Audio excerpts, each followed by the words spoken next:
¿Sabías que cada año puedes realizar una estrategia financiera para que Hacienda te devuelva impuestos?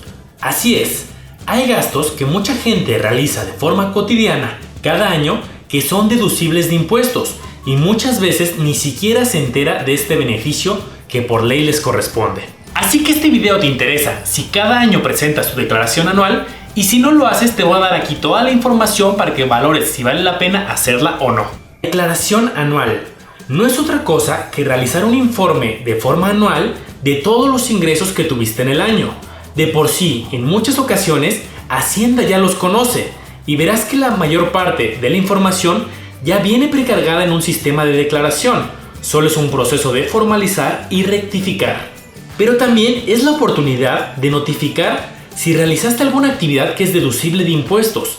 Es decir, que existe la posibilidad de que después de presentar tu declaración anual tengas un saldo a favor y te realicen una devolución a tu cuenta bancaria registrada en tan solo unos días después de presentar tu declaración. Todo el proceso ahora se realiza de forma online, es decir, tienes que ingresar al sitio del SAT para realizarla. Solo es probable que tengas que asistir a una de las oficinas la primera vez que vas a registrarte. ¿Cuándo se debe de realizar la declaración anual? Para el caso de las personas físicas es en el mes de abril, así que tienes hasta el último día de ese mes para realizar tu declaración, pero te recomiendo que te anticipes. Así vas a evitar que el sistema se sature y también si tienes un saldo a favor te lo van a devolver antes. Así que conforme veas el video puedes ir juntando la documentación necesaria. ¿Quiénes están obligados a presentar la declaración anual? Si durante el año anterior cumpliste alguna de estas situaciones, que son las más comunes en las que estás obligado a declarar.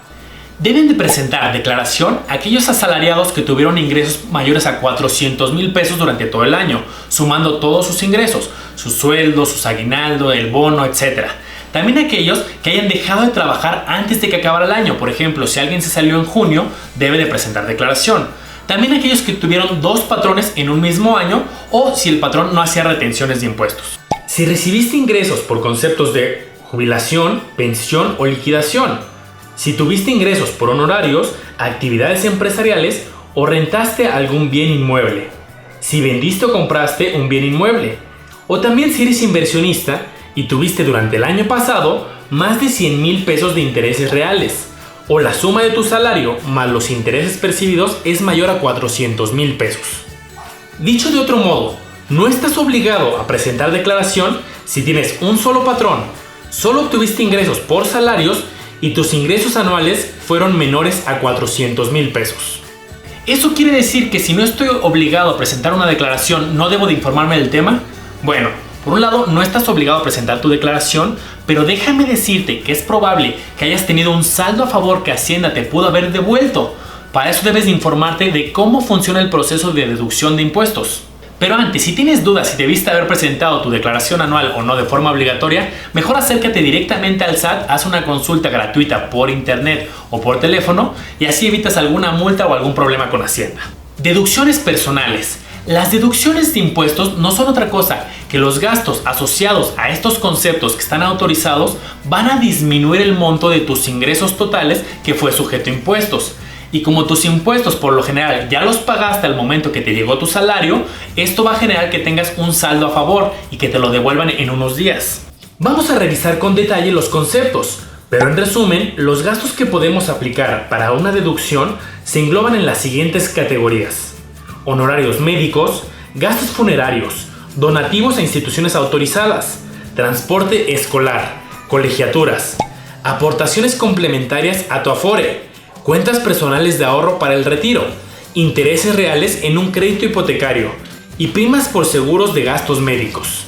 Cuando se entra al portal de declaraciones del SAT, de su página ya hay datos cargados de estos conceptos que se obtienen justo por las facturas que solicitas. Por eso, siempre es importante que cuando realices un gasto en alguno de estos conceptos, pidas una factura con tu RFC y valides que en dicha factura el comercio te escriba con detalle el concepto de lo que estás adquiriendo para que el SAT pueda al momento detectar esa deducción y precargarla en el sistema. Será muy importante que valides si efectivamente están cargadas todas tus facturas que son deducibles, ya que hay casos que el SAT no las detecta y debes de realizar un proceso de validación manual. Otra recomendación es que cuando vayas a realizar un pago, donde vayas a solicitar una factura, no debes de pagar en efectivo, ya que hay varios gastos donde no se aceptará la deducción si pagaste de este modo, por lo que es mejor pagar con tarjeta de débito, de crédito, cheque o transferencia. Veamos ahora qué, cómo y cuánto pueden deducir en cada concepto. Pero antes, por favor, regálame tu like para que este video llegue a muchas personas y Hacienda le regrese un poco los impuestos que ya pagaron. Y también suscríbete para videos financieros cada semana. Gastos en salud. Serán deducibles si los pagaste para ti, tu cónyuge, padres, abuelos, hijos o nietos.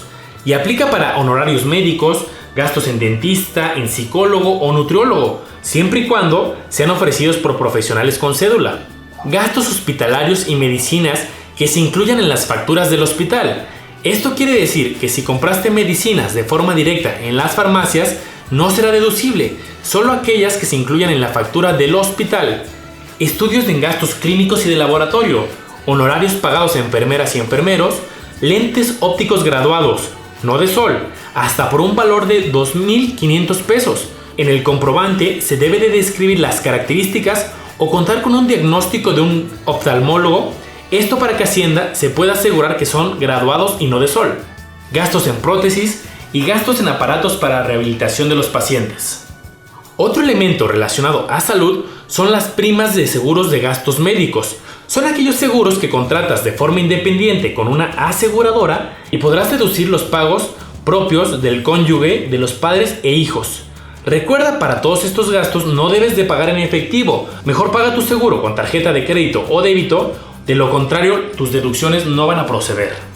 Gastos en educación. Los gastos en colegiaturas de instituciones educativas privadas con validez oficial de estudios, pero está limitado en la cantidad dependiendo del nivel de estudios. Estos gastos pueden ser de estudios personales o de los hijos. En la factura que te otorguen por este concepto hay una sección llamada complemento, donde deben de especificar el grado escolar, el importe, el CRUP del alumno y el reconocimiento de validez oficial de la escuela. Esto para facilitar el proceso de deducción. A continuación te dejo los montos. Para preescolar 14.200, primaria 12.900, secundaria 19.900, profesional técnico 17.100, bachillerato 24.500 y la licenciatura o el posgrado no son deducibles. También puedes deducir gastos por el concepto de transporte escolar, siempre y cuando este sea obligatorio para todos los alumnos de la escuela o se incluya en los gastos de colegiatura y se señale por separado en la factura. Ojo, solo aplica para los gastos en colegiatura que comentamos, no aplica para gastos de inscripción, de reinscripción, de uniformes o de otros cursos extracurriculares ajenos al plan de estudios.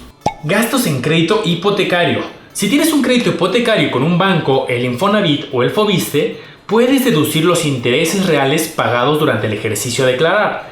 Para este cálculo, puedes solicitar la información con la institución financiera correspondiente llamada declaración informativa. Este documento lo deben de otorgar a partir del mes de febrero de cada año. Aunque aquí el banco directamente le informa al SAT de los intereses reales, solo asegúrate que vengan incluidos. Y debes de considerar que si tu crédito es de un monto muy alto, mayor a los 4.66 millones de pesos, esta deducción no aplicará. Aportaciones voluntarias a tu Afore.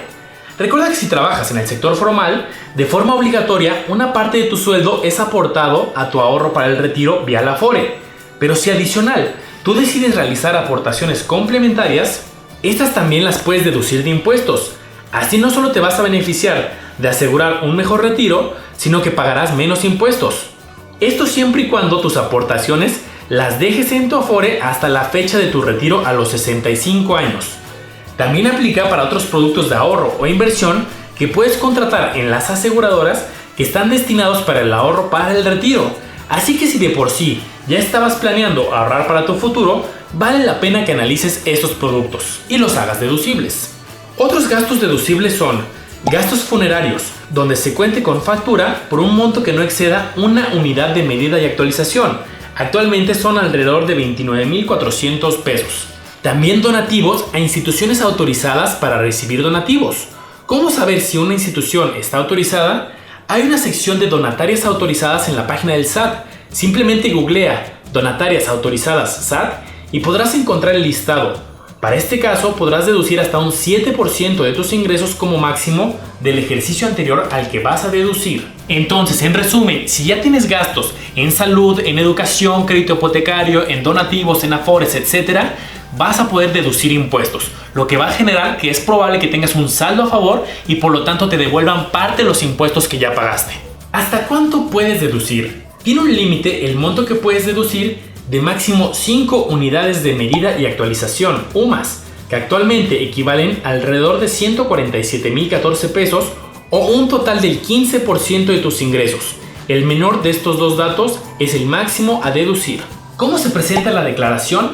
Se puede presentar en línea en el portal del SAT y deberás de contar con los siguientes documentos. Debes de tener tu RFC, que son 13 dígitos, una contraseña de 8 dígitos que se puede generar en la página del SAT, tener tu clave interbancaria de 18 dígitos para en caso de tener un saldo a favor, ahí se abone la devolución. Esta clave la encuentras en tus estados de cuenta del banco. Y tu e-firma, que se tramita directamente con el SAT y puedes renovar mientras esté vigente en la página. Esta la vas a necesitar si la devolución de impuestos es mayor a 10,000 pesos. Recuerda que estos son unos archivos que te entrega el SAT, llamado un certificado vigente, la llave privada y la contraseña de la clave. Si no los ubicas, acércate con el SAT para obtenerlos. ¿Tienes dudas? Aunque cada vez el proceso lo han tratado de automatizar para que desde la página puedas ingresar y presentar de forma fácil tu declaración, habrá casos específicos que requieran asesoría directa del SAT. Para eso puedes acudir a alguna de las 167 oficinas que tienen en la página del SAT, que aquí te la dejo, o marca directamente al SAT para recibir asesoría gratuita. En algunos casos, un contador especializado te puede ayudar a realizar tu declaración de forma correcta. Si optas por apoyo directo con el SAT, lo que más te recomiendo es que hagas una cita de forma previa, sobre todo en el mes de abril porque se saturan bastante. Así va a ser mucho más ágil que te apoyen con tu e-firma o que te apoyen directamente con tu declaración. Ahora ya sabes si estás obligado a presentar una declaración o no, o si vale la pena que la presentes por si tienes un saldo a favor por los gastos personales que tienes y así te regresen parte de tus impuestos. Y gracias por tu apoyo, por ayudarme a hacer un México más informado en finanzas. Ya somos cerca de 15,000 suscriptores viendo videos financieros semanales.